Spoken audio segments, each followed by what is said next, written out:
The moment my phone hit the 10th unanswered ring, something inside me went cold. Not panicked, not jealous, just cold. The kind of cold that tells a woman she isn't imagining anything. She isn't overreacting. She isn't being dramatic. She's being warned. And I'd learned long ago to never ignore warnings, especially the quiet ones. Your call has been forwarded to... I hung up before the voicemail recording could finish, staring at the dark reflection of my own face in the screen. It was 11:47 p.m. No meeting lasted this late, not at that company, not with Marcus. He was many things, ambitious, charming when he wanted to be, a little too confident for someone who ironed every insecurity into his shirt sleeves, but he was punctual, predictable, routine in his sins. So when he didn't pick up, I felt the shift. I dialed again, straight to voicemail. Something unclenched in my chest, not relief, but acceptance. I grabbed my keys. Before I left, I dialed his office number, already rehearsing a calm tone, something breezy, something like, "Hey, is Marcus still working late?" But the receptionist answered with her usual chirpy efficiency. "Oh, Mr. King left around 1 this afternoon, said he was taking the rest of the day for personal matters." Personal matters? I don't remember ending the call. I don't remember walking out of the house. I only remember the single sharp breath that sliced through my ribs, the kind of breath a woman takes when she realizes the ache she's been ignoring just developed a pulse. I got in the car, locked the doors, and opened the tracking app he didn't know I knew about. His location pulsed on the screen, a tiny blue dot nearly hugging the ocean. Lighthouse Cove Beach. My mouth went dry. Marcus hated beaches, said the sand irritated his skin, said the waves triggered his allergies, said the salt water ruined his shoes. So what the hell was he doing at the one place he despised? Suspense didn't hit me like a movie soundtrack. It hit like gravity, heavy, undeniable, pulling me towards something I didn't want, but needed to see. The drive took 43 minutes, 43 minutes of my mind painting every possibility I used to think I was too smart to imagine. Maybe he got into an accident. Maybe he went for a walk to clear his head. Maybe he needed space. Maybe I already knew. My hands gripped the steering wheel until my knuckles bleached white. The moon hung low over the water like a witness refusing to look away. Streetlights flicked past like broken thoughts. The farther I drove, the more the cold inside me evolved, sharpening, solidifying, becoming something I hadn't felt in years. Clarity. Revenge begins with clarity. When I turned into the nearly empty beach parking lot, I saw his car first, that ridiculous black sports car he loved more than fidelity, sitting crooked like he'd arrived in a hurry. The passenger door was cracked open, the interior lights glowed dimly, giving the whole scene a cinematic eeriness, like a director had yelled action and forgotten to yell cut. I parked 3 spots away. For a moment, the world was mute. No waves, no wind, no pounding heartbeat, just silence. Then the sounds rushed back, waves slapping the shore, gravel crunching under my boots, distant laughter carried by the ocean breeze. Laughter. A woman's laughter. My stomach dropped, but my feet kept moving as if my body had already accepted the truth long before my mind did. The sand sucked at my shoes as I climbed the small hill that separated the lot from the shoreline. The moment I reached the top, everything inside me froze. Marcus stood in the shallow surf, shirt open, hands on a woman's waist, her head tilted back as she laughed into the night sky. Waves crashed around their ankles like applause. Their silhouettes were framed by moonlight, close enough to look sculpted, far enough to pretend privacy. But what made my breath catch wasn't the betrayal. It was the object in his hand. My necklace, the one he claimed he lost last year, the one my mother gave me, the one she wore on her wedding day.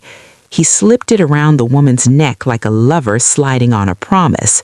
something in me shattered so quietly it scared me. Because there was no screaming, no running towards them, no desperate dramatic pleas, just a slow exhale, and then clarity again, colder, sharper, final. I wasn't witnessing a moment of betrayal, I was witnessing a declaration of war. They had no idea I was standing there, no idea what seeing that exact necklace meant, no idea what that moment ignited in me. But they were about to find out, because revenge doesn't start with rage. Revenge starts with recognition. And I recognized exactly who Marcus really was, exactly who she was, and exactly who I was going to become. My fingers tightened around my phone, ready to document everything, ready to begin the quiet, meticulous destruction of a man who thought he could betray me and walk away untouched. Then the woman turned slightly toward the moonlight, and my entire world tilted. I knew her, and the truth hit me so violently I almost fell. It wasn't just betrayal, it was family, the kind nobody ever comes back from. Before I could even process it fully, Marcus's voice rang out, low, intimate, adoring. "Baby, your skin looks like silver tonight." My knees went weak because I knew that voice and I knew that woman, and what I saw next was only the beginning of the war I was about to wage. For a second, I forgot how to breathe, forgot how to stand, forgot how to blink. The waves crashed around Marcus's legs, but the sound was drowned by the roaring in my ears because the woman wearing my mother's necklace finally turned fully toward him. And there she was, Chanel, my little sister. Not little in the childish sense. She was 28, grown and beautiful, self-assured, everything our mother used to call too wild for her own good. Always drifting from job to job, gig to gig, situation to situation, always asking for a little help, always needing saving. And for years, I did it. I saved her. I bailed her out of crises she created. I covered for her. I stood in the gap where our mother's patience had worn thin. And she always repaid me with the same empty promise. "You my sister. I'd never cross you." But here she was, her hands sliding up my husband's chest, her laugh loud enough to carve into the night, her head thrown back as if she deserved joy that belonged to me. Her braids shimmered silver under the moonlight, long and neatly parted, freshly done with the exact style I paid for just 2 weeks ago when she needed help getting ready for a job interview. And the necklace, my necklace, rested against her collarbone as if it had never belonged to anyone else. I tasted copper on my tongue, not blood, restraint. Because a different woman, an earlier version of me, would have stormed down that hill, fists clenched, ready to scream her pain into the ocean. She would have asked why. She would have begged for answers. She would have tried to make sense of senseless betrayal. But I wasn't that woman anymore. The cold clarity inside me was evolving into something sharper, something calculating, something dangerous. I didn't go down to them. I watched. Marcus cupped to Chanel's face with both hands, whispering something I couldn't hear. She giggled, pushing him playfully like they were characters in a romantic drama. "You said he wouldn't come looking for you tonight," Chanel said, her voice carrying just enough for me to hear. "She never does," Marcus replied, smug, certain. "She believes everything I tell her." My lungs tightened, but I remained still, listening, absorbing, memorizing. Because in a revenge story, information is the first weapon. "But what about the necklace?" Chanel asked, touching it lightly. Marcus grinned. "You deserve it more than she ever did." I clenched my jaw so hard my teeth ached. He slipped his hand behind her back, pulling her against him. They kissed, slow, indulgent, messy. His hands roamed, her fingers tangled in his hair. Their silhouettes merged into one shape against the moonlit waves. And I didn't blink, because this wasn't heartbreak. This was strategy. Their laughter rose again, carried by the wind. They moved toward a blanket laid out on the sand, wine bottle open, 2 glasses half drunk, shoes scattered carelessly. A small picnic, romantic, thoughtful, for her. I closed my eyes briefly, not to cry. There were no tears. Not to break. There was no break left in me. I closed my eyes to choose my weapon. I took out my phone and hit record. I zoomed, captured faces, bodies, touches, kisses, the necklace, the setup, the intimacy, the timestamp, the location. Evidence, layers of it, enough to destroy a marriage quietly, legally, profitably, enough to dismantle a sister's life with precision. And then, almost poetically, they gave me more. Chanel stepped back, brushing sand from her legs. "Did you tell her yet?" Marcus rolled his eyes. "Why? She'll find out after the divorce." Divorce. The word thudded in my chest like an unwelcome knock. "Oh, so you still gonna do it that way?" Chanel teased. "Not just tell her you want to be with me?" Marcus huffed laughter. "She's too emotional. She'll make it messy if I tell her now. Besides," he smirked, leaning in again, "let her think she got a husband a little longer. It keeps things peaceful." Peaceful. The lies tasted worse the longer I stood there. Chanel tapped his nose playfully. "You sneaky."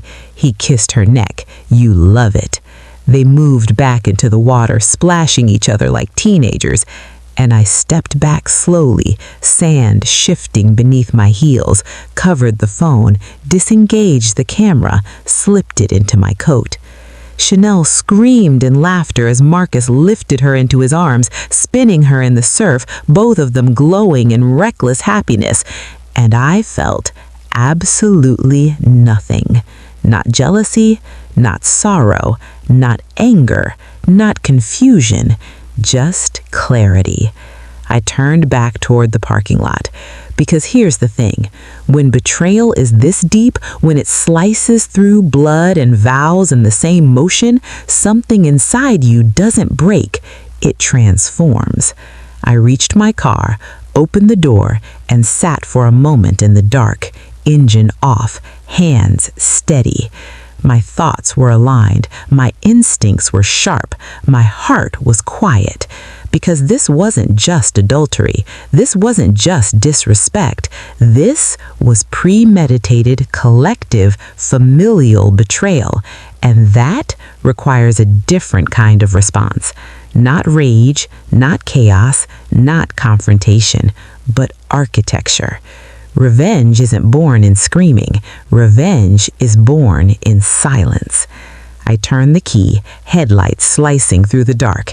As I pulled out of the lot, one thought anchored everything inside me. Tonight, they showed me exactly who they are. Now it was time to show them exactly who I am. And I promise you, they would never see me coming. But someone else would. Because as I merged onto the highway, my phone buzzed with a text from an unknown number. "If you're going to war, call me." My heart slammed once, because I knew exactly who sent it, and that meant things were about to get so much deeper than a beach. The unknown number glowed across my screen as I merged onto the dark highway, the kind of number you don't ignore because something in your bones recognizes the weight behind it. I didn't open the message right away. Instead, I let the phone rest on the passenger seat while my mind rewound every detail I just witnessed. The ocean, the necklace, the laughter, my sister's head on my husband's shoulder. My pulse stayed steady. That scared me more than anything. Because numbness isn't peace, it's preparation. 5 miles passed before I finally unlocked the phone and tapped the message. "If you're going to war, call me." No name, no emoji, no second attempt, just that. I knew who it was, not because I recognized the number, but because only one person in my life knew exactly what those words meant without needing context. Jordan Hale, my cousin, my mother's sister's son, street smart, tax smart, people smart, a man who built quiet empires behind louder men's shadows, a man who once warned me, don't ever let someone underestimate you. That's the moment you win. We hadn't spoken in nearly a year, not because of conflict, but because life tugs people in different directions. But Jordan wasn't the type to send random messages at midnight. If he reached out tonight, it meant he knew something, sensed something, felt the shift before I even confirmed it. I didn't call him right away. Revenge needed to simmer, not boil. Instead, I drove home, navigating familiar streets with unfamiliar clarity. My fingers tapped the steering wheel, keeping time with a rhythm that felt like strategy forming in real time. When I pulled into the driveway, the house looked different. Not smaller, not darker, just foreign, a place that held memories no longer mine. I sat in the driver's seat a long moment before stepping out. Inside, the air felt stale, staged, like a showroom for a life that wasn't real anymore. I placed my keys on the counter. My phone buzzed again. Jordan. 2 words. No explanation. No denial. Something inside me shifted. I tapped the call button. He answered on the second ring. "Tell me you're someplace safe," Jordan said, voice low, deep, steady, the kind of steady that makes unstable women find their footing. "I'm home," I replied. My voice shocked me, calm, controlled, cold as glass. "You saw him," Jordan said, not a question, a fact. "Yes." "And you saw the other." My throat tightened for the first time. "My sister," I breathed. "He was with my sister." Silence from the other end. Heavy, dangerous. Jordan finally spoke. "Then this isn't a marriage problem. This is a bloodline violation." I inhaled sharply. He wasn't wrong. "What do you know?" I asked. "A lot," he answered, voice clipped. "More than I wanted to know." I leaned against the kitchen counter. "Tell me." Jordan exhaled, slow and controlled. "Chanel's been bragging, not to friends, to the wrong people, people who know me. Word gets around when someone thinks they're leveling up. She said she got herself a provider, said he's leaving his wife soon, said she's getting a new car, new place, new life." I closed my eyes. "Aisha," Jordan continued, "she said your name like it was an inconvenience." A chill slid through me. "But that's not the worst part." I opened my eyes. "What's worse than sleeping with my husband?" He hesitated. That alone made my spine stiffen. "She said Marcus has been helping her with money for months, big money, and she said something else, something I didn't want to believe until now." "Say it," I demanded, voice cracking through the stillness of my kitchen. "She said Marcus told her you wouldn't fight back because you were too scared to lose him, said you depended on him financially, emotionally, that you didn't have the backbone to leave." My jaw locked. "And she said," Jordan paused, voice darkening with disgust, "that you were too stupid to notice he'd been using your accounts." My breath froze. "Using my accounts?" I asked quietly, though I already felt the truth approaching like a storm. "Aisha, he's been transferring money, little by little, quietly, from joint accounts, from the savings you think he doesn't know about." My stomach dropped. "How do you know?" I whispered. Jordan sighed. "Because one of those transfers was flagged by my bank, and my name was attached." I jerked upright. "What? How?" Jordan's voice hardened. Because your husband tried to take out a loan using me as a silent guarantor without my consent. My grip tightened around the phone.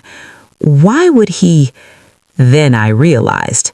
Because Marcus knew I trusted Jordan, because Jordan had credit Marcus didn't have, because crooked men love using honest men's names, and because betrayal rarely travels alone.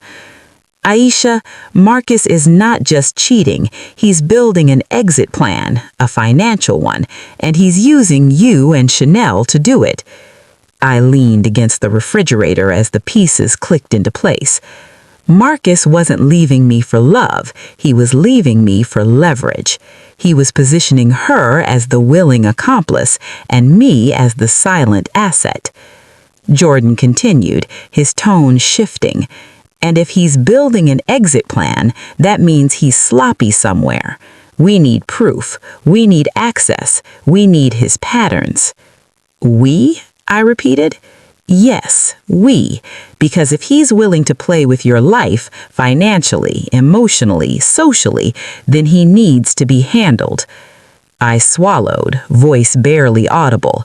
Handled how? Jordan paused. Then, with chilling calm, with precision, not chaos. A part of me trembled at the implication. A larger part felt relief. You're not alone, he said, but I need to know something before we move forward. What? I asked. What's worse than sleeping with my husband? The question pulsed in the air. Quiet departure or calculated annihilation? Two different futures, two different versions of me, but only one felt right. Jordan, I said softly, he cheated with my sister. He stole from me. He lied to my face. He used my name, and he thinks I'm too weak to do anything about it. I inhaled deeply. I'm not leaving quietly. Jordan exhaled, like he'd been waiting for that. Good, he said, because he's already set the pieces on the board. And what? Jordan's voice dropped to a whisper that felt like the beginning of something world-shifting. Now it's time for you to move yours. I opened my eyes, steady, focused, transformed. What's our first step? I asked. He didn't hesitate. Access his accounts, access his messages, access his secrets, and then, his voice sharpened, we're going to make sure everyone sees exactly who Marcus King really is.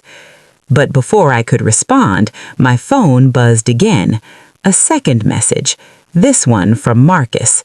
Just 3 words. Where are you? And suddenly, the real war had officially begun. His text, "Where are you?" lit up my screen like a warning flare. For a moment, I let the message sit there, glowing silently in the dark living room. I didn't know him in answer. Not tonight, not ever again. But a woman planning revenge doesn't waste opportunities, and Marcus reaching out meant one thing. He didn't know I'd been at the beach. Good. I screenshotted the message for record keeping, then powered the phone off. Not airplane mode, off. Because every lie I told him from this moment forward needed to be believable, controlled, strategic. I walked into the bathroom, washed my face, and stared at myself in the mirror. My reflection didn't look broken. It looked sharpened. Jordan called again. "You home?" he asked. "Yes." "Then don't respond to Marcus yet," he said. "Let him sweat. Men like that panic when their puppet doesn't dance." I breathed out slowly. "What's our next move?" "Your accounts," he said. "Pull up every statement from the last 3 months. Every dollar he touched leaves a fingerprint." So I grabbed the laptop, sat on the living room floor, and logged in. Between us, the house felt like a crime scene, and Marcus didn't even know he'd been caught. Jordan stayed on speaker. "Check the savings first." I did. My heart dropped. 3 withdrawals, not large enough to trigger fraud alerts, but big enough for a man who always claimed he was saving for our future. Next, I checked my personal account, the one he swore he respected too much to touch. 3 transfers, each sent to an account I didn't recognize. Jordan exhaled sharply. Screenshot everything. Send it to me. As I worked, I found another account, a hidden one, under his name, linked to my login through permissions I didn't remember approving. He thinks I'm stupid, I whispered. Jordan's voice hardened. No, he thinks you're loyal. My stomach twisted, not from hurt, but calculation, because if Marcus thought loyalty was my weakness, then he'd never expect what loyalty could become when betrayed. Weaponized. I need to see something, I murmured. I pulled up Marcus's email. Years ago, he'd given me his password during some trust-building exercise. He forgot I remembered it. Men like him always overestimated their intelligence and underestimated women. When the inbox opened, I felt the air shift, because right there, bold as daylight, was a folder labeled Pending. I clicked it. My hands went cold. Inside were PDFs, forms, drafts, emails, all outlining a new life plan for him and Chanel. Leases, budget sheets, romantic weekend reservations, transfers, a list titled Things to Resolve Before Leaving Aisha. I froze at item number 3.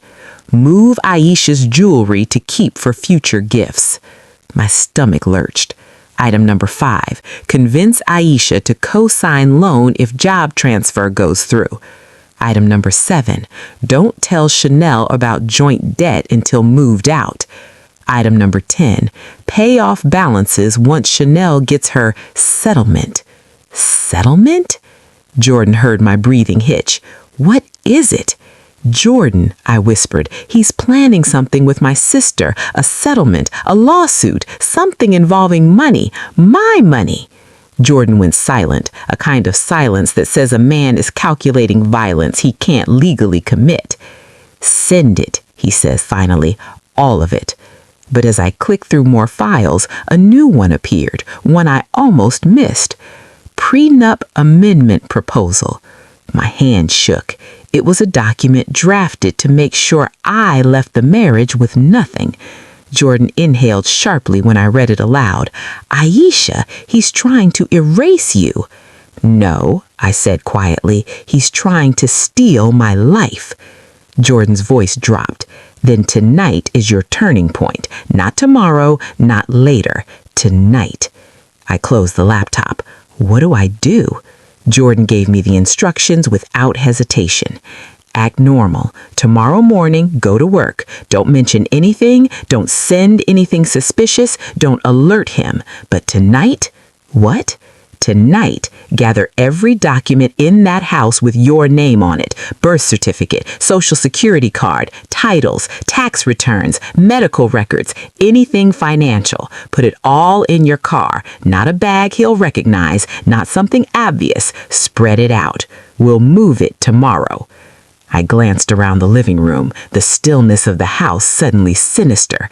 And then what? I asked. And then, Jordan said softly, we disappear your entire footprint from his world. Before he knows it, it's gone. Before I could respond, I heard a key turn in the front door. My breath stopped. Jordan's voice sharpened instantly. Aisha, is that him? I couldn't speak. Footsteps entered the hallway. Slow, heavy, familiar. Jordan's tone became lethal. Aisha, where is the laptop? It's in front of me, I whispered. Close it quietly, put it behind the couch, stand up. The footsteps came closer. Aisha, Jordan whispered, listen to me. Do not look guilty, do not shake, do not show fear. My body obeyed, even though my blood roared. Marcus stepped into the doorway. He looked surprised, like seeing me home at midnight was unusual, like he wasn't the one disappearing for 9 hours. Why didn't you answer my text? He asked. I didn't hear it. He studied me, eyes dark, searching like a predator unsure where the prey is hiding. "You okay?" he asked, tone dripping with false concern. Inside, I was fire. On the outside, I was ice. "I'm fine," I said. Marcus stepped closer, close enough to smell the ocean on his shirt. My stomach churned. "Sure," he said again. I looked him dead in the eyes. "Absolutely." Marcus smiled, warm, charming, fake. The same smile he gave Chanel 2 hours ago. He lifted his hand, brushing a strand of hair behind my ear. Something in me snapped, not with noise, but with precision. I smiled back, small, controlled, lethally calm. "I know," I said. "I missed you too." If he heard the truth beneath the lie, he didn't show it, but Jordan heard everything. "Aisha," he whispered through the phone tucked behind my leg, "be still, be silent, and listen." Because the war had officially shifted from planning to proximity. Marcus leaned in to kiss me, and that's when I noticed something on his collar. A silver hair. My sister's. I stepped back, and Marcus's expression changed just enough to confirm everything. He knew he should be afraid, but he didn't know he should be terrified. Jordan's voice was a low whisper in my ear. "Do not react, do not strike, do not accuse." Marcus tilted his head. "You tired? You look tired." I forced a yawn. "Long day." He nodded, slipping past me toward the bedroom. Jordan whispered, "Aisha, this is good. This is very good. You're calm. That means we can move." I exhaled shakily. "Jordan," I whispered, "what do I do now?" There was a pause that felt both silent and seismic. "Now," he said, "you learn the first rule of revenge." My heartbeat slowed. "What rule?" Jordan's voice deepened. "Never let the enemy know you've already won." I waited until Marcus closed the bedroom door before I exhaled, a slow, controlled breath that felt like removing a mask from my own skin. The house was too quiet, like it was holding its breath around me. I stayed frozen a moment longer, letting my heartbeat settle into something that resembled rhythm. Jordan remained silent on the line, but I could feel his attention, sharp and calculating, waiting for my next move. "He's in the bedroom," I whispered. "Good," Jordan replied. "Then tonight is your only window. Move fast, move silently, and don't give him a reason to look twice." I nodded even though he couldn't see me. My body moved before my mind caught up. I crossed the living room slowly, sliding the laptop behind the couch cushions like Jordan instructed. No evidence of surveillance, no hint of suspicion. Marcus's footsteps didn't move. He was probably scrolling through his phone, Chanel's name lighting up his screen, no doubt, thinking he'd fooled me, thinking he controlled this house and everything in it. I moved like a shadow. Into the hall closet first, retrieving my birth certificate, passport, and the folder with my employment records. I tucked each item into a neutral-looking canvas grocery bag, something too boring for him to ever question. Jordan stayed on the line, his breathing steady. "Next," he murmured, "check the safe." My stomach tightened. The safe, the one Marcus insisted we buy, the one he told me contained our important files, the one he said held nothing I needed to worry about. I knelt in front of it, hands shaking only slightly as I typed the code. I expected resistance. I expected some kind of barrier. But the lock clicked open without hesitation. Inside were envelopes, stacks of them, insurance forms, bank statements, copies of my signature on documents I never remembered signing. There were loan applications, rejected loan applications, some approved loan applications, all with my name attached, forged or manipulated. He used me, not emotionally, not romantically, not domestically. Financially. "Jordan," I whispered, he's He's been doing this for longer than we thought. Take pictures, all of it. Don't leave anything behind. My fingers moved fast, snapping photos, flipping pages, capturing every lie Marcus built into a paper trail he thought I'd never discover. Then I froze. In the very back of the safe was a small black velvet pouch. I pulled it out with a trembling hand. Inside was every piece of jewelry my mother left me, every sentimental heirloom I thought I'd misplaced over the last year. Rings, earrings, bracelets, tokens of her life, her lineage, her love. He had stolen them. He hadn't just betrayed me. He had been stripping away pieces of my identity, one quiet theft at a time. "I'm going to kill him," I whispered before I could stop myself. "No," said Jordan sharply, "you're going to dismantle him. There's a difference, and it's more painful." I swallowed hard, forcing myself back into silence. I bagged the pouch, the documents, the statements, everything except one thing, one piece of paper that made my blood run cold. A health insurance claim addressed to Marcus, and under treatment received one word: vasectomy. My breath caught like a choke. My hand dropped the caper. Jordan heard it. "Aisha, what is it?" I whispered. He got a vasectomy 2 years ago." "He what?" I held the paper closer, the words blurring in my vision. He had a vasectomy 2 years ago, and Chanel," my voice trembled, "Chanel told me last month she might be pregnant." Jordan cursed under his breath. "Oh, he's worse than we thought," he growled. "He is so damn done." The truth hit me like a wave. Marcus wasn't building a new life with her out of love. He wasn't planning a family. He wasn't committing to her. She was a placeholder, an accessory, a pawn. He didn't even intend to have a future with her.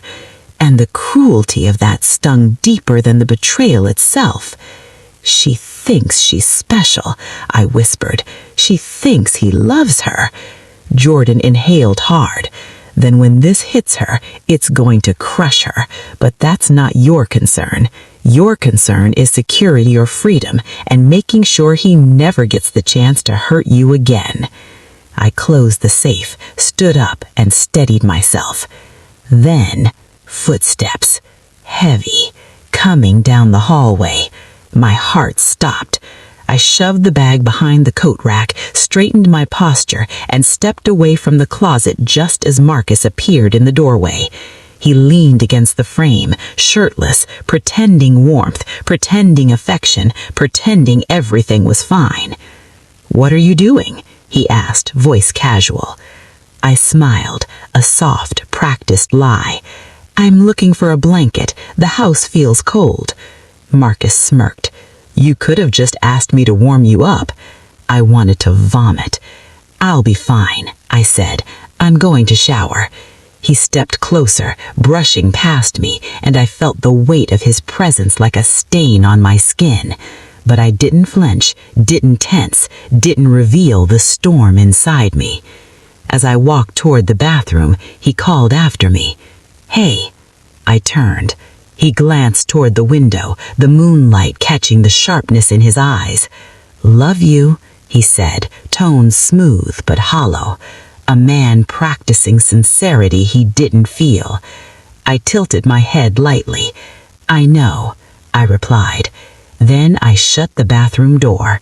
I didn't collapse, I didn't cry, I didn't break. I turned the shower on, let the water run loud, and whispered into the phone. "Jordan, what's step 2? He answered without hesitation. "Step 2 is simple. We need surveillance. We need access. We need control. And to do that," he paused, voice lowering with purpose, "you need to let Marcus believe he's still winning." I closed my eyes, letting the steam rise around me.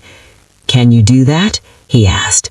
I opened my eyes again, sharper, colder, more focused than I had ever felt in my life. "Yes," I whispered. Jordan exhaled once, relieved, approving, ready. "Good," he said, "because tomorrow morning you're going to plant the first trap." A shiver ran through me, not from fear, from power, because for the first time since this nightmare began, I wasn't reacting. I was positioning, and Marcus had no idea the woman stepping out of this shower would be the same one he thought he could betray. He was expecting a wife. What he was about to get was a weapon. Morning arrived with a kind of brightness that felt insulting, sun pouring through the blinds like it had something to celebrate. I opened my eyes slowly, deliberately, keeping my breaths even so the man lying beside me wouldn't sense the shift in my soul. Marcus was already awake, scrolling through his phone, his face illuminated by the glow of whatever lies he was constructing. He looked over at me and smiled like nothing happened, like he hadn't been at a beach touching another woman's waist, like he didn't have my mother's necklace wrapped around my sister's throat, like he wasn't stealing from me, like he wasn't planning to leave me broke, foolish, erased. "Morning, babe," he murmured. I blinked slowly. "Morning." He kissed my forehead, and I thought every instinct to jerk away. I steadied my breathing the way Jordan taught me when I called him again at 3 a.m., whispering from the bathroom as steam fogged the mirror. "Pretend everything is normal," Jordan said. "You can't show a single crack." So I didn't. Marcus stretched, yawning dramatically. "I was thinking we could have dinner tonight, just us. Haven't had that in a while." My stomach tightened. Dinner, just us. Translation, he needed something. He wanted something. He was preparing me for a request or a lie. "What kind of dinner?" I asked lightly. "Something nice," he said. "Dress up. I'll pick the place." That told me everything I needed to know. Marcus only staged nice dinners for 3 reasons. 1, to manipulate. 2, to confess something strategically. 3, to soften a financial hit. He looked at me with those fake concerned eyes. "You look tired." I rubbed my forehead. "Didn't sleep well." "Work stress?" I nodded, letting him write the narrative for me. That's what men like him loved, fictional stories where they cast themselves as concerned husbands instead of the villains they were. "I'll make coffee," he said, kissing me again before getting out of bed. When he walked into the hallway, I exhaled shakily and grabbed my phone. Jordan answered on the first ring. "You kept your mask on?" he asked. "Yes," I whispered. "Good. Today is the day we start shifting power." I slid out of bed, moving quietly. "What's the plan?" I asked. 3 things, Jordan said. Step 1, you're going to mirror his behavior. Step 2, you're going to plant suspicion. Step 3, you're going to make him believe he's losing control of you. Why? Because men like Marcus panic when they can't predict you, and panic makes them sloppy. Sloppy gives us leverage. I felt something dark curl in my chest. "I can do that." Jordan's voice warmed slightly. "I know you can. And today, Aisha, you're going to start lying to him." I walked into the closet and pulled out a dress I hadn't worn in months, a deep emerald wrap dress that hugged my waist and made my skin glow like polished onyx. Marcus always had mixed reactions to this dress. He loved how I looked in it, but hated how other men looked at me when I wore it. Control. Always control. Perfect. "I want you to look expensive, confident, like you're hiding something." "I am hiding something," I whispered. "Even better." I hung the dress on the door, pulled my hair into a soft twist out, and applied makeup slowly, deliberately. Nothing heavy, just enough to look like I cared about myself more than usual. Marcus wandered back in with a mug of coffee. When he saw me, he blinked. You got plans today? He asked. Slightly, I said, tying the dress sash. A meeting. What meeting? I shrugged. A new client. Jordan connected me with someone. The lie rolled off my tongue so easily it scared me. Jordan? Since when are you talking to him again? I turned to him, giving him a look I practiced in the mirror all morning, soft irritation, not defensive. Since always, he's family. Marcus's jaw tightened just enough for me to notice. He didn't like Jordan, never did, thought he was too watchful, too involved. The truth is, Jordan was the first man who ever taught me how to spot a liar. You should have told me you had something today, he said. Why? I asked lightly. Do I need permission? His eyes narrowed ever so slightly, a glitch in his mask. No, I didn't say that. You implied it, I said softly, then grabbed my purse. He watched me with attention he couldn't quite hide. He felt it, the shift, the difference, the change in temperature. I could see his mind trying to play catch-up. Where are you meeting this client? He asked. Downtown. At what time? I smiled. Do you trust me? He swallowed. Of course I do. Good. Then don't worry about it. I walked to the door. His voice followed me. Wait, can I call you later? Maybe, I said, hand on the doorknob. Maybe. A word I'd never once used with Marcus, a word that put me in control. His eyes flickered, panic, curiosity, annoyance, confusion. Good. I opened the door, stepped outside, and closed it behind me. I didn't go downtown. I drove straight to Jordan's office. A sleek private building, no signs, no labels, the kind of place where people with power have conversations that never appear in emails. Jordan was waiting outside, dressed in all black, arms crossed, sunglasses on, though the sun was barely up.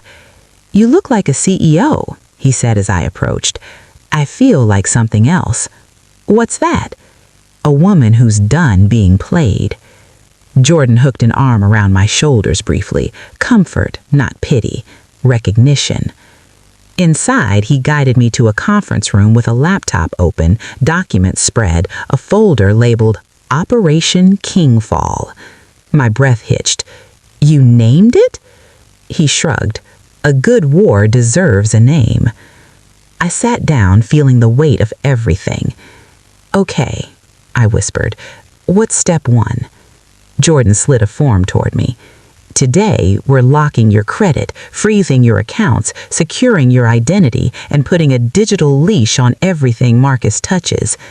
I blinked. A leash? Jordan smirked. Oh yes, because by tonight, we're going to make him think someone else is cheating on him. My heart stopped. What? Jordan leaned back, folding his arms. You want to destabilize a manipulator? Make him feel the one thing he can't handle. What's that? I asked. Jordan's smile sharpened. Powerlessness. I sat back in my chair, pulse steadying into something new, something dangerous, something alive. Jordan slid my phone toward me. Text him, he said. What do I say? Jordan tapped the table. Tell him you might be home late tonight. My chest tightened. And nothing else? I asked. Jordan grinned. Nothing else is exactly what will drive him insane. I typed the message, short, simple. Running late today. Marcus replied instantly. Why? With who? I didn't answer. Jordan stapled his fingers. And that, he said, is how you plant the first trap. I swallowed hard as reality settled in. This wasn't just revenge. This was a dismantling, and Marcus King was about to lose control in real time. Marcus's text sat on my phone like an impatient child pounding on a locked door. Why? With who? He didn't even pretend to trust me, didn't even pretend to hide the panic. That was how I knew Jordan was right. Men like Marcus don't fear betrayal. They fear losing control. I set the phone face down on the conference table. Jordan smirked. Good, he's spiraling already, exactly what we want. I folded my arms. And what happens when he asks again? He will, Jordan said, probably in the next 8 minutes, maybe less. He checked his watch. He'll text again because silence, Aisha, is the one language manipulators don't understand. To them, silence is rebellion. I inhaled slowly, letting the new version of myself settle deeper into my bones. So I just ignore him? For now, Jordan said, but you need to act like a woman with secrets. That scares him more than anything you could ever confess. He slid a folder toward me. Now let's get to work. The morning blurred into a quiet storm of strategy. Jordan showed me exactly how Marcus had been accessing my accounts through hidden permissions tied to our joint financial apps. Every step exposed another layer of violation. He had paths into my savings, my credit, my security questions, even my online shopping accounts. Jesus, I whispered, he was studying me. Jordan nodded. Because he wasn't building a future with you, he was building an exit strategy. With each document, each screenshot, each dotted line, my heartbreak dissolved into something sharper. Not rage, not grief, purpose. We froze my credit, we locked my accounts, we transferred important documents to encrypted drives Jordan controlled, we set up alerts for every transaction Marcus attempted, we rerouted my digital identity through private servers. Each step felt like reclaiming a piece of myself that had been stolen without my knowledge. By noon, I felt fortified. Marcus, however, was unraveling. My phone buzzed exactly 6 minutes after his first text. Why aren't you answering? 2 minutes after that, Aisha, answer me. Then, what's going on? Jordan whistled low. He's sweating. Good. I guess so, I said. He might call. Let him, Jordan replied. Don't answer. We're giving him the illusion that he's slipping. My stomach tightened, but not in fear, in readiness. Around 1 p.m., Jordan pushed a small box toward me. Open it. Inside was a simple silver bracelet. I frowned. What is this? A decoy, Jordan said. A man like Marcus won't explode if he thinks you're cheating. He'll explode if he thinks someone is spoiling you. I blinked. So you want him to think that you're being pursued? Jordan said, or admired, or invested in. He leaned forward. A woman gaining value outside his control? That's hell for a narcissist.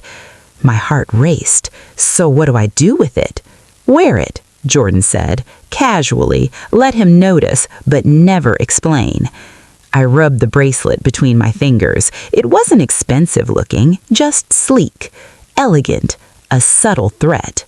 Jordan leaned back. Tonight, he thinks you're lying. Tomorrow, he thinks you're glowing. Next week, he thinks he's losing. I exhaled slowly. And that pushes him to make a mistake. Jordan pointed at me. Exactly.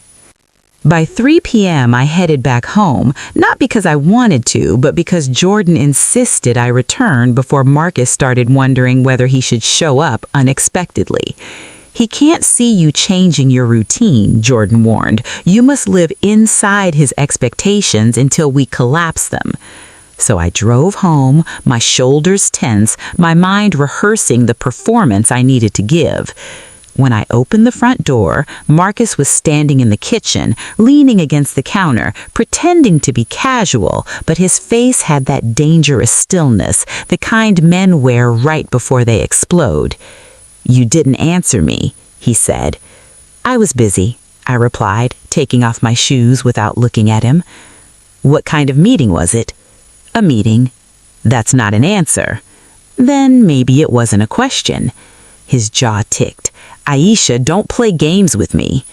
I turned to him slowly, letting boredom, not fear, coat my expression. Marcus, I said, if I was playing games with you, you'd know it. His eyes flicked to my wrist. The bracelet. He froze. What's that? A bracelet. Where'd you get it? A place. Who gave it to you? I shrugged. Someone. His face cracked open, not fully, just enough. You're hiding something, he accused. Then we're even, I said softly, walking past him. He grabbed my arm, not hard, but firmly enough to show the shift. Aisha, we need to talk. We don't, I said, pulling away. Not right now. He followed me. Yes, we do. You're acting different. Am I? I asked, feigning innocence. Yes, you are, he snapped. The frustration tightening his voice was intoxicating. He searched my face, trying to read me, trying to force the old Aisha to surface, the one who apologized for everything, the one who clung to peace even when she was drowning. But that woman had drowned last night. He stepped closer. Did you meet someone? I tilted my head. And if you did? His hand curled into a fist. He was unraveling, and I wasn't even trying yet. You're my wife, he growled. For now, I whispered. He blinked. The words hit him like a slap he couldn't process fast enough. What did you say? I stepped even closer until his breath warmed my cheek. I said, for now. We stared each other down, the silence electric and poisonous. For the first time since I'd known him, Marcus King looked scared.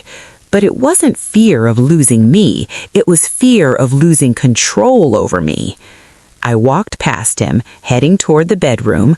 I need to shower. He didn't move, didn't breathe, didn't speak, just watched me like I was slipping through cracks he didn't see forming. I shut the bedroom door behind me, locked it, pressed my back against it, and smiled. Jordan's voice echoed in my mind. Once he feels threatened, he'll expose himself. And he did, because as soon as the shower turned on, I heard Marcus in the hallway whispering into his phone. Not angry, not confused, but panicked. She's acting weird. I don't know what's going on. You need to calm down. I said I'm handling it, okay? Then, a pause, followed by, I told you I'd leave her soon. Just don't do anything stupid. My blood went cold, not from fear, from revelation.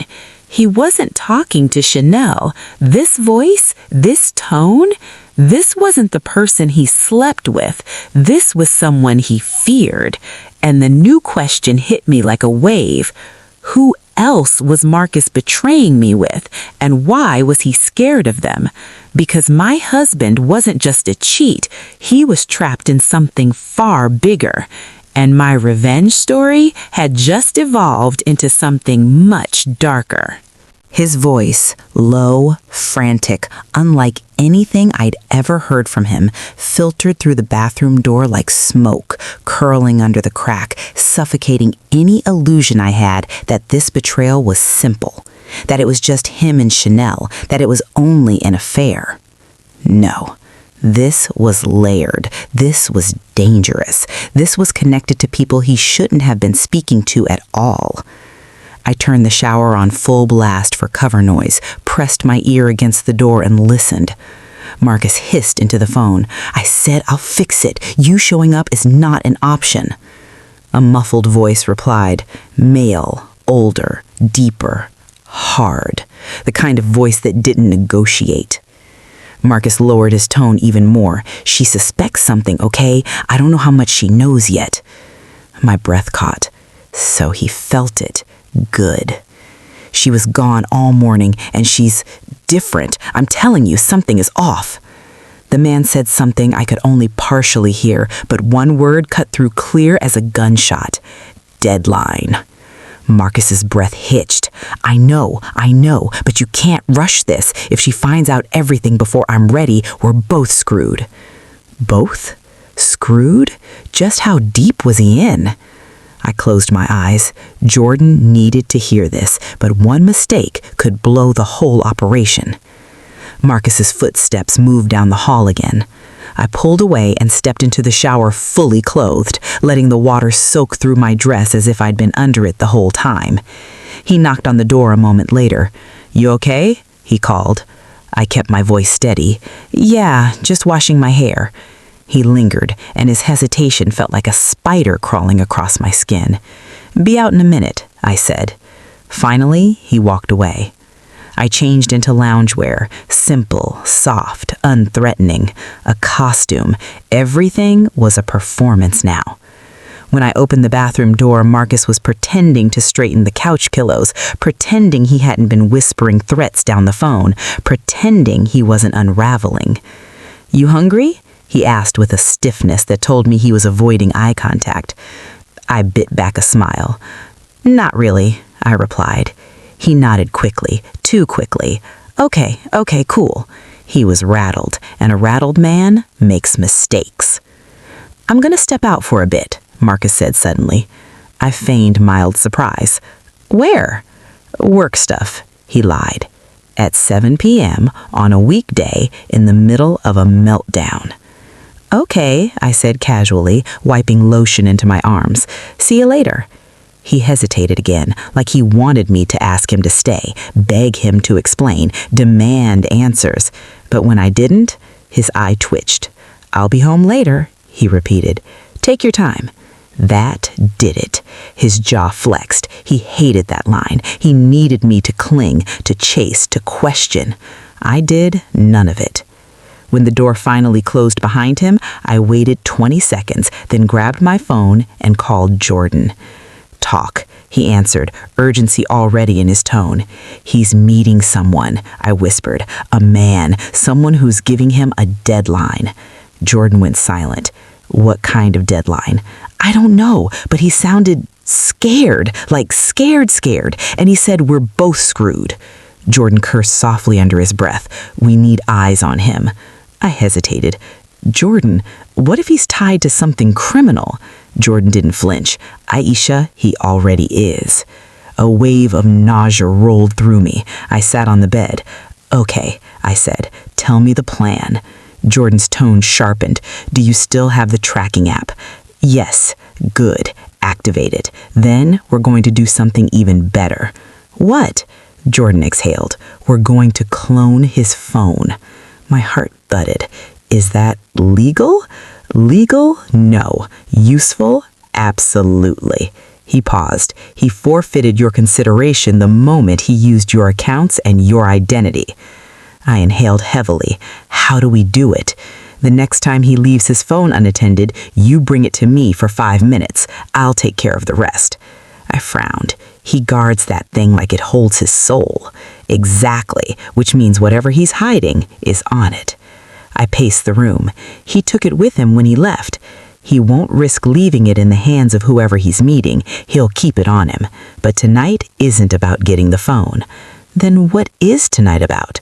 Jordan's tone darkened with purpose. "Tonight, we follow him." I stopped pacing. "You want me to follow him?" "No," he said. "I'll follow him. You stay home. If he comes back and finds you gone, this whole thing collapses." I swallowed. "Jordan, what if he meets Chanel?" "He won't," he said. "If you wanted to see her today, he would have gone to her after you left. This is someone else, someone he owes something." The word owes made my skin crawl. "I'll text him your location," I said. "Good." I opened the tracking app. The blue dot that represented Marcus was moving quickly across town. "He's heading towards East Harbor," I whispered. Jordan's tone sharpened. "That's industrial. Warehouses, shipments, not good." My pulse quickened. Why would he be going there? Jordan grabbed his keys. I heard the jingle through the phone. "I'm on my way. Send me the link." I shared the link and watched Jordan's dot appear on the map. "He'll feel cornered soon," Jordan said. "That's when fools double down." I sat in the dark living room staring at the map as Marcus's dot paused, stopped near an abandoned pier. Jordan's dot moved towards him. My chest tightened. "Jordan, be careful." He chuckled softly. "I'm always careful." But his tone shifted, serious now. "You stay put, lock the door, don't engage with anybody." My hand tightened around the phone. "Okay, I'll be updating you in 10 minutes. But minutes passed, then 15, then 20. Nothing. My nerves prickled like electrically charged wire. "Jordan?" I texted. No response. "Jordan, answer me!" Still nothing. My heart pounded painfully in my chest. Then, bzzzt, a message. But not from Jordan. It was from Marcus. "Why is your cousin following me?" My blood turned to ice. I typed back quickly, fingers trembling. "What are you talking about?" His reply came instantly. "Aisha, stop playing. Tell Jordan to back the hell off before he gets hurt." My breath seized. "What did you do?" I whispered to myself. Marcus sent one more message, the one that made my hands go cold and my stomach drop through the floor. "You have no idea what you just started." And before I could reply, Jordan finally called. His voice was not steady. It was breathless, urgent, and terrified. "Aisha, he's not alone." "What do you mean he's not alone?" Jordan inhaled sharply. "There were 2 men waiting for him." "Jordan, what happened? Are you okay?" He exhaled hard. "No, I'm not okay because I heard something." "What?" Jordan dropped to a whisper. "Aisha, your husband is not just cheating." My pulse hammered in my ears. "Aisha, he's involved in something criminal. Something big." I swallowed. "How big?" Jordan's next words made my skin go cold. "Big enough that if we make one wrong move, we won't just ruin his life." He inhaled shakily. "We might risk yours." My fingers tightened around the phone until my knuckles ached. Jordan's voice sounded wrong, strained, winded, edged with a fear I had never heard from him in all the years I'd known him. And Jordan wasn't easily scared, not by people, not by threats, not by violence. So whatever he saw tonight, it wasn't small. "Jordan," I whispered, pacing the living room, "tell me exactly what happened." "He followed him to the pier, like you said," Jordan said, voice ragged. "The place was almost empty, just a few shipping containers and busted streetlights. Marcus drove into a fenced-off area like he had a key to the whole damn city." My chest tightened. "And the men?" "They came out of a side building," Jordan said. 2 of them, big, armed, not security guards. These were criminals, the kind who don't ask questions before making you disappear." I stopped pacing. "Armed?" "Jordan, you need to leave the area now." He exhaled sharply. "I already did. I'm 2 blocks away. But Aisha, listen to me. Marcus wasn't scared of them. He was scared of what they wanted from him." I swallowed. "Which is what?" Jordan hesitated. "Money, debt, something he owes." My hand trembled around the phone. "How much?" "Enough to get killed over," Jordan answered. I heard numbers, 5 figures, maybe more. I sat down slowly, knees weakening. "Oh my God!" "It gets worse," Jordan said. "They said he missed a deadline. They said he needed to deliver something, soon. And Aisha," he paused, voice lowering, "they said your name." My breath left my lungs. "What?" I whispered. "Your name," Jordan repeated. "One of the men said, 'What about the wife? She got assets?'" I pressed a hand over my mouth. "They were talking like you were collateral." My stomach twisted violently. "What did Marcus say?" "He said, 'Don't touch her. She doesn't know anything. I'll handle it.'" The room spun. Collateral, assets, debt, danger. This was deeper than betrayal. This was exploitation. This was endangerment. "He's going to drag you into this," Jordan continued. "He already has." I swallowed back nausea. "And Chanel? Is she involved?" Jordan scoffed bitterly. Chanel is a fool, not a criminal mastermind. Marcus is using her, too. Probably promised her a future he can't pay for, but she doesn't know the bigger picture. So then who is he really with? I whispered. Who was he calling earlier? Who is he scared of? Jordan cleared his throat. There's someone over them, someone Marcus called Mr. L. They're expecting something from him, something he hasn't delivered. Something he hasn't delivered. The words echoed like an omen. Jordan's breathing steadied. Aisha, you need to listen carefully. You're not dealing with a cheating husband anymore. You're dealing with a man in a criminal network who is desperate and unpredictable. I pressed my eyes shut. What do we do? Jordan didn't hesitate. Tonight, you pack a bag. I froze. To leave? No, Jordan said firmly. Leaving now will make him suspicious, and if he thinks you're running, he may panic. We can't afford panic, not yet. I exhaled shakily. Then why am I packing? Aisha, you're packing because tonight everything changes. You will not sleep in that house again after tomorrow. A chill slithered down my spine. I'll tell you where to meet me in the morning, Jordan said. But Marcus will expect me home. He's not coming home tonight.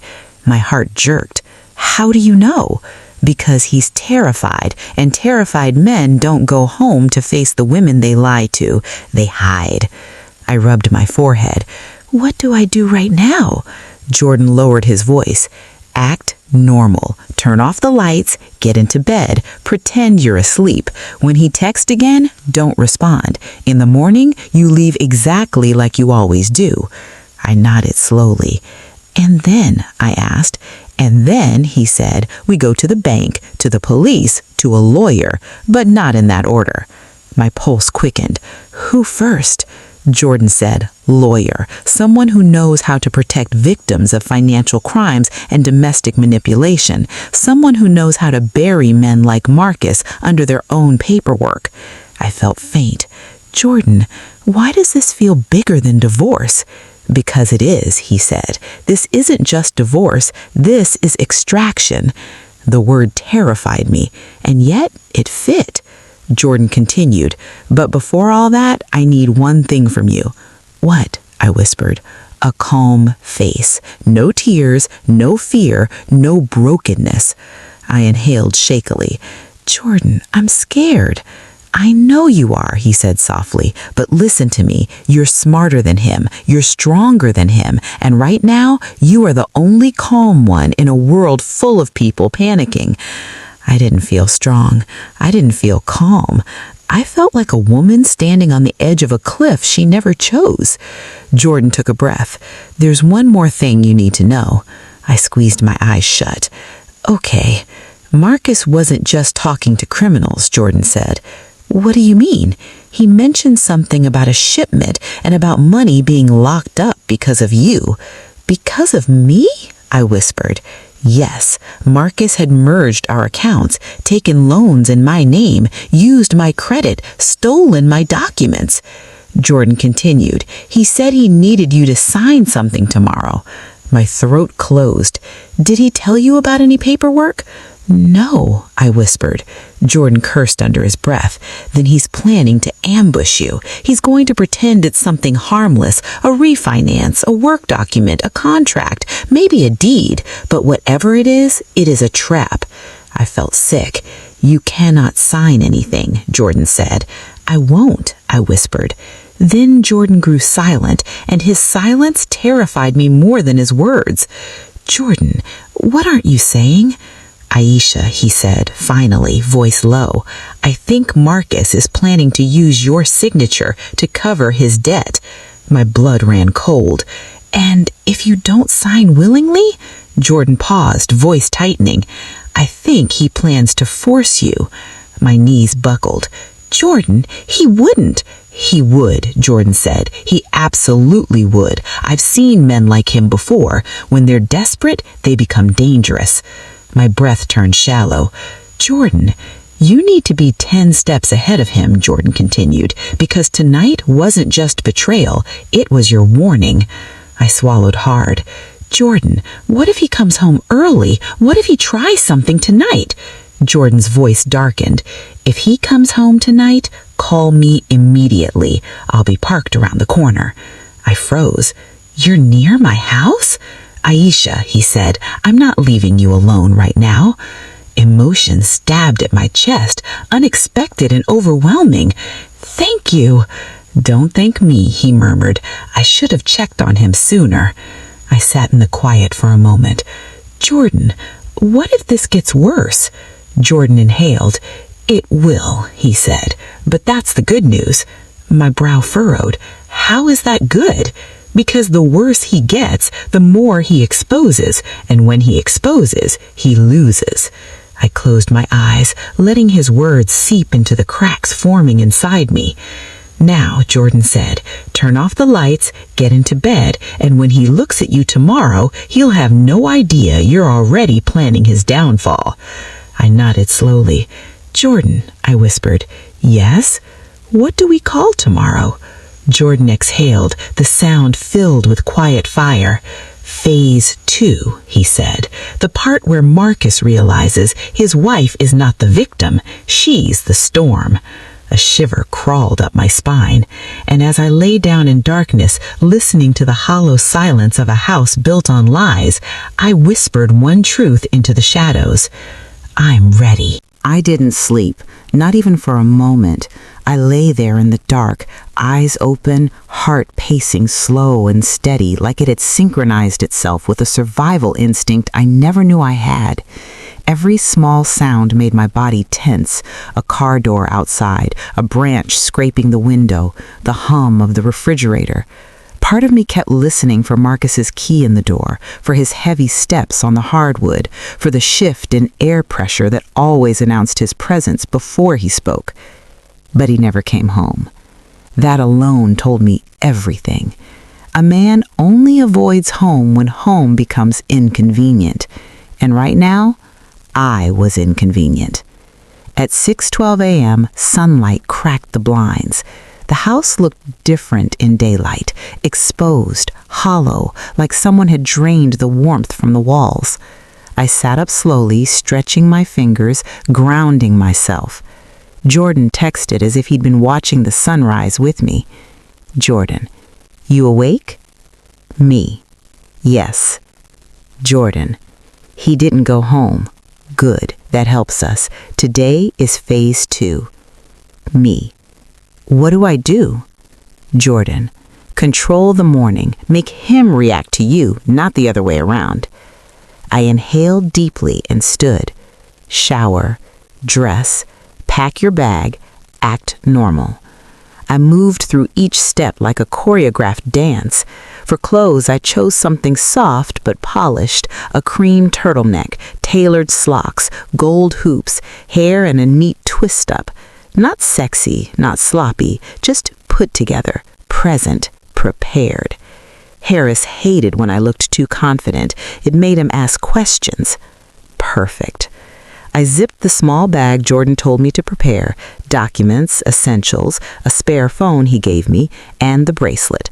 Then I slid it behind the coats by the front door. When I walked into the kitchen, Marcus's car wasn't in the driveway. Still gone. I made coffee, ate a pear in silence. Every action felt precise, deliberate, powerful. At 7:03 a.m., the front door opened. My breath locked. Marcus stepped inside looking wrecked. Hair messy, eyes red, shirt wrinkled. He smelled like sweat and stress, not perfume, not Chanel, not alcohol. Something darker, something that didn't wash off easily. He froze when he saw me standing by the window holding my mug.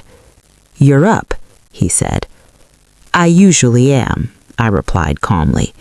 He stared at me like he was trying to decipher a language he once knew but had forgotten how to read. "You didn't text me back last night," he said, voice tight. "No," I said softly, "I didn't." He opened his mouth, closed it, opened it again. "Where were you?" "At home." "And before that?" "Why does that matter?" His jaw clenched. Because he stammered, failing to find the script he normally used to control me. Marcus, I said gently, you came home at sunrise. If anyone should be answering questions, it isn't me. He stiffened. There it was, the shift, the moment he realized his grip wasn't firm anymore. You look different, he said, searching my face. Do I asked. His eyes drifted to my wrist. The bracelet. He immediately tensed. You're still wearing that? Yes. Why? I like it. Who gave it to you? He demanded, voice rising. I sipped my coffee. If it's important to you, you should ask me when you're calmer. His nostrils flared. He hated that, hated being told to regulate himself, hated the idea that he wasn't the authority. Aisha, what's going on with you? He asked quietly, almost pleading. You're acting off. And just like Jordan told me, I planted the seed. I don't know yet, but I'm figuring it out. Marcus swallowed hard.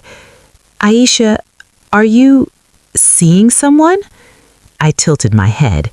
Interesting question from a man who didn't come home last night. He blinked. It wasn't like that. No? I asked. No. Then what was it like? He faltered. Work. A work thing. A meeting went long. I had to stay. At 3 a.m.? Yes. At the pier? His entire body jerked. Aisha, he whispered. But he didn't ask how I knew. He only asked, who told you?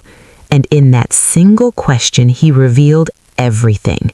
He assumed someone was watching him, he knew he was in danger, and he worried someone inside his circle had turned. I kept my face still. No one told me, I lied. I guessed. His eyes flickered with fear, confusion, and something like anger rising beneath the surface. You're lying, he snapped. You would know, I replied quietly. He took a step forward. Aisha, I took a step back. Don't, I whispered. He stopped. Good, he was seeing me clearly now. You're leaving early today? Yes. For what? For a meeting. With who? I smiled faintly. Marcus, if you want me to follow your schedule, we need to talk about the fact that you didn't follow ours. The crack in his mask widened. Aisha, he said, voice sharpening, don't play games with me. Then stop assuming I belong to you. His breath stilled. The air between us shifted, thickened, tightened like a rope pulled taut between two cliffs. Marcus's expression hardened. Something dangerous flickered in his eyes. Aisha, he whispered, don't make this messy. And you don't make it violent. He flinched like I'd slapped him. What the hell does that mean? It means, I said, signing things under pressure is over. His eyes widened, guilty, startled, exposed. Aisha, I didn't... Who told you something? Who put this in your head? You did, I said. How? He snapped. I finished my coffee and set the mug down.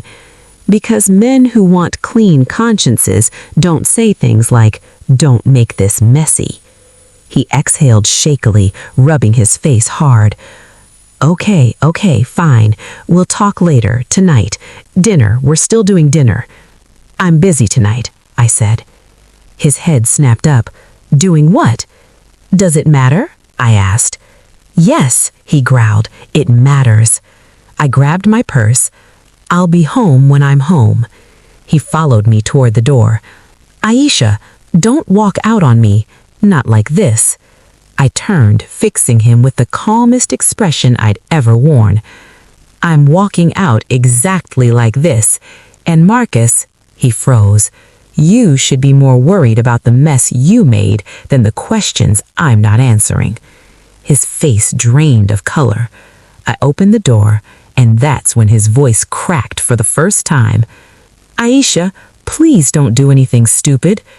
I met his gaze, utterly serene. I won't, I said. I'll leave that to you. Then I stepped outside, closed the door behind me, walked to my car with steady steps, and only when the engine started did my hands finally shake. Jordan texted immediately. Step outside and breathe, then meet me in 20 minutes. We're going to the lawyer. I typed back, I think Marcus is scared of me now. Jordan replied, good. Let fear guide him. Fear will make him sloppy. Sloppy will give us evidence. Evidence will bury him. I pulled out of the driveway, adrenaline mixing with purpose. Marcus wasn't just panicking. He was cracking. And a cracking man was the most dangerous kind, but also the easiest to destroy. The drive to Jordan's was a blur. Traffic lights blinking past like warnings, my pulse a steady thrum under my skin. This wasn't fear anymore. It was instinct, a primal awareness that I was moving through a world where the man I married was actively plotting against me. When I pulled into the underground garage beneath Jordan's building, the heavy steel door slid down behind me with a low rumble. Safety, privacy, containment. Jordan stood waiting near his SUV, leaning against the hood with the unmistakable posture of a man who hadn't slept but had been thinking all night. He opened my car door before I could step out. "You okay?" he asked. "Yes," I said. It felt true. Jordan didn't waste time. He guided me toward the elevator with a firm hand on my back. When the doors closed, he exhaled sharply. "I heard everything this morning," he said. He was pacing, ranting, punching walls inside the warehouse. He thinks someone is setting him up. "Someone is," I said softly, "just not the way he thinks." Jordan's lips pulled into a grim line. "Exactly." We stepped out onto the 10th floor, a sleek, quiet suite that didn't look like a lawyer's office, but more like a private intelligence firm. "Who works here?" I asked. "Someone good," Jordan said. "Someone who knows how men like Marcus think." The door opened and a woman stepped forward. Sharp bob haircut, espresso skin, eyes so focused they looked like they could cut glass. "Miss Thompson," she greeted, "I'm attorney Cassandra Holt." Her grip was firm, professional, controlled. "We're dealing with identity theft, financial fraud, coercion, domestic manipulation, and possible entanglement with organized criminal activity," she said. "I'll need a full picture. No detail is too small." Jordan looked at me. "Tell her everything." So I did. The beach, my sister, the necklace, the stolen money, the hidden documents, the vasectomy, the criminal meeting, the threats, Marcus wanting my signature, everything. Cassandra didn't blink. When I finished, she said calmly, "Mrs. Thompson, your husband is grooming you to be the fall person." My blood ran cold. "The fall person?" She nodded. "Marcus is involved with a criminal organization that's using him to funnel money. If he can't pay his debt, they'll take it from you, legally or illegally. They don't care." Jordan's face darkened. "And Marcus knows that." "Yes," Cassandra said, "he knows. And instead of protecting you, he's positioning you to clean up the mess." A hollow ache pulsed behind my ribs. "What do we do?" I asked quietly. Cassandra stepped closer. "You disappear from his financial reach immediately." Jordan nodded. "Already started." "Next," Cassandra said, "we initiate a protective separation, quietly, legally. You remain in the home for now to avoid tipping him off, but everything that belongs to you becomes inaccessible to him." "And after that?" I asked. She inhaled slowly. "Then we dismantle him." Jordan lifted a small plastic bag from the table. Inside was a phone, sleek, black, encrypted. "This is your new line. Only I and Cassandra have the number. Marcus must never see it." I took it with shaking hands. "Okay." Cassandra turned her laptop toward me. "Now we talk about evidence," she said. "Do you have any recordings?" "Yes." I pulled out my phone. Jordan raised a finger. "Before you show her anything, sync it." "What do you mean?" I asked. Marcus will eventually take your phone or check it or monitor it. We need backups you control, not him. Cassandra nodded. Put everything on the encrypted drive. So I did. The beach video, the transfers, the emails, screenshots, recordings, the safe documents, everything. Cassandra reviewed the contents, her expression unreadable. Good, she said. This is enough to get a restraining order, annul the marriage, force a financial audit, and trigger an investigation into his associates. Combined with evidence of coercion and fraud, this is enough to put him behind bars. A shiver slid down my spine. But we don't do it yet, Cassandra continued. My head snapped up. Why not? Because he still believes he controls you, she explained. That gives us leverage. If he feels threatened too soon, he'll run, and if he runs, he drags you into legal mud. She leaned closer. You will act normal, you will smile, you will play the role, and you will be the bait. My stomach twisted. Bait? Jordan touched my hand gently. Not forever, just long enough for him to make the wrong move. Which move is that? I asked. Cassandra answered. The one where he tries to force your signature. My breath hitched. And when he does, Cassandra said, we'll have him for coercion, fraud, and conspiracy. Jordan nodded. He'll be done. The plan settled around me like armor, heavy but protective. Then Cassandra asked something I wasn't expecting. Aisha, do you feel safe going home today? I opened my mouth, closed it, opened it again. I feel aware, I said finally. Jordan's eyes softened with worry. I'll follow you home, park down the block. But Cassandra raised a hand.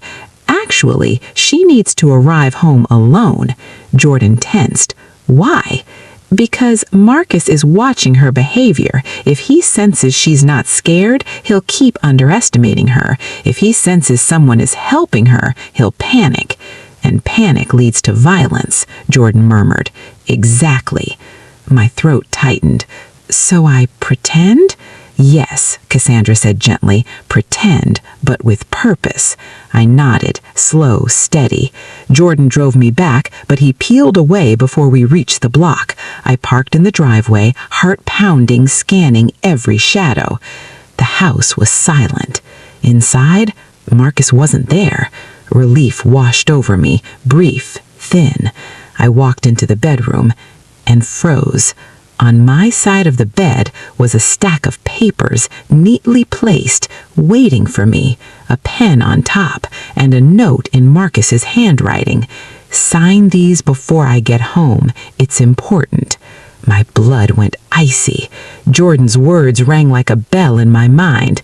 If he wants your signature, it's a trap. I didn't touch the papers. Not yet. Because in that moment, a deeper question formed in my mind. If Marcus left these out, then who else had been in this house today? My phone buzzed. A new message from an unknown number. You are running out of time. My breath stopped, and underneath the message was a picture taken inside my house of me standing in the hallway just seconds ago. Someone was watching me inside my own home, and suddenly the real danger wasn't Marcus. It was whoever Marcus owed, and now they knew exactly where I stood. The photo on my phone froze me in place. A grainy shot, taken from somewhere inside the house, behind me, angled slightly downward, as if someone stood on the stairs or near the hallway vent. My own silhouette, mid-step, head tilted in caution. The timestamp read 10 seconds ago. Someone wasn't just watching me. Someone had been inside my home while I stood there. My lungs tightened, breath catching like a swallowed scream. I didn't dare turn around immediately. I didn't dare move. Instead, I locked my gaze on the glowing screen as a rush of ice flooded my veins. Unknown. You're running out of time. Then another notification flashed underneath it. Unknown. Sign the papers. A chill crackled across my spine. Someone was commanding me. This wasn't Marcus's tone. His was panicked, clumsy, emotionally erratic. This was different, cold, calculated, businesslike. The voice of someone with real power, real danger, someone Marcus owed. Hands trembling, I typed, "Me. Who is this?" The reply was immediate, almost amused. "Unknown. The one who owns the debt your husband tried to hide, the one he promised your signature to." My stomach twisted violently. Promised my signature, my identity, my name, my financial life. He had offered me up like a bargaining chip. Jordan's voice echoed through my mind. "Aisha, you are the collateral." I forced myself to inhale, slow, quiet, controlled. I needed to think, not panic, and especially not move recklessly. If someone was still inside, they were silent, waiting, watching. Another buzz. Unknown. Check the second page. My heart slammed against my ribs, but I turned slowly, eyes scanning the room. The bedroom door was still cracked open. The hallway beyond looked still too still. The papers Marcus left on the bed sat patiently, like a venomous trap dressed in printer ink and legal jargon. I stepped toward them, every instinct screaming for Jordan, for Cassandra, for an exit, any exit. But showing fear now could trigger something worse. I picked up the stack. The second page pulled my breath out of me. A deed transfer, signed by Marcus, with a blank line underneath, my signature line. It would give Mr. L control over everything Marcus had tied to our home, our accounts, even my mother's small inheritance that I tucked away years ago. This wasn't just a debt. This was an attempted takeover of my entire life. My phone buzzed again. Unknown. You sign it now, or your cousin won't be the only one followed. My blood froze. They knew Jordan followed Marcus. They knew I knew, and they weren't guessing. I could tell. This wasn't bluster. This was surveillance, real surveillance. I lifted my chin slowly, my anger simmering through the fear. I typed, "I'm not signing anything." A 3-second pause, then, unknown, wrong answer. A floorboard creaked in the hallway. My breath halted. Someone was here. Instinct took over. I backed toward the nightstand where my spare phone, Jordan's encrypted backup, was tucked inside the drawer beneath some old receipts. I couldn't risk using my primary phone. Any outgoing call might alert them. Another buzz. Closer. Shallow breathing, soft but present, drifted down the hallway. I slid the drawer open millimeter by millimeter, grabbed the encrypted phone, and thumbed it on. Jordan's number was already pinned at the top. I texted, "Me. Someone is in the house." He replied instantly, "Jordan, get out, now, no noise, back door." I moved toward the bathroom, heart punching my ribs, footsteps light. The hallway felt endless, shadows tilting at the edges like they were waiting to swallow me. Behind me, another buzz from the unknown number. Unknown. Running won't change the outcome. I didn't look back. I slid through the bathroom, unlatched the window, pushed it open silently, and swung one leg out onto the small roof overhang. My pulse was a war drum. My body shook, but moved with absolute purpose. Footsteps thundered behind me, fast, heavy, no longer pretending. I slid out fully, lowered myself off the ledge, and dropped into the backyard with a grunt. Pain shot up my ankle, but adrenaline swallowed it whole. I sprinted across the yard. A voice roared from the window above. "Aisha!" Not Marcus. Deeper, harsher. I didn't look. I bolted toward the back gate, shoved it open, and stumbled into the alleyway just as a black SUV screeched around the corner. A figure started to get out, but another car, Jordan, skidded into the alley behind me. "Get in," he yelled, throwing the passenger door open. I didn't hesitate. I dove in, slamming the door behind me as Jordan floored the gas. Tires screeched. The SUV behind us tried to follow, but Jordan took a sharp turn down a narrow side street they couldn't maneuver through. "Jordan, Aisha, are you hurt?" Just scared, Jordan," I choked out. "Jordan, someone was in my house." "I know," he said, jaw clenched. I saw 2 men exit the yard as I pulled up. They weren't expecting me. "What do they want?" My voice cracked. Jordan didn't answer immediately. Then, quietly, "They want you to pay for Marcus's crimes." My stomach dropped.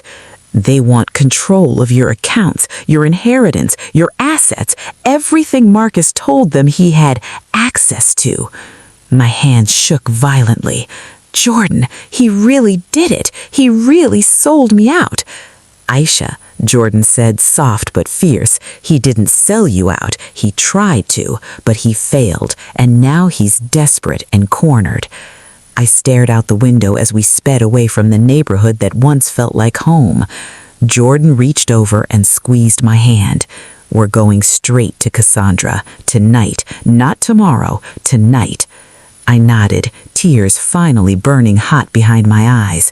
"She'll file for emergency protective orders, not just civil ones, criminal ones. And once the police hear someone was in your house," a muscle in his jaw ticked, "they'll have enough to intervene." I swallowed hard. "Jordan, do you think Marcus sent them, or were they acting on their own?" Jordan frowned. "Marcus doesn't have that kind of power, but he's tangled up with people who do, and now that he's losing control of you, he's losing his value to them." I whispered, "So, what happens now?" Jordan's voice softened. Now you stop surviving." I turned to look at him, "And you start taking back everything they tried to take from you." I exhaled slowly. The fear inside me didn't vanish, but it shifted, hardened, molded itself into something sharp and sure and unshakable. Jordan wasn't done. "Aisha, tomorrow morning we go public, we go legal, we go armed with evidence Cassandra has ready to move. Marcus will be arrested before he ever gets the chance to touch another document with your name on it." My throat tightened. "Jordan, and the men in my house?" Jordan's grip on the wheel tightened. "Once Marcus is taken, they'll have no leverage. Cassandra will handle the rest." I nodded, tears finally spilling, quiet, steady, cleansing. "Jordan, thank you." He looked over, eyes fierce. "This isn't gratitude time. This is survival time." We sped through the night toward the one place Marcus couldn't reach me, and as the city light streaked across the windshield, something inside me clicked into place. I wasn't prey. I wasn't cornered.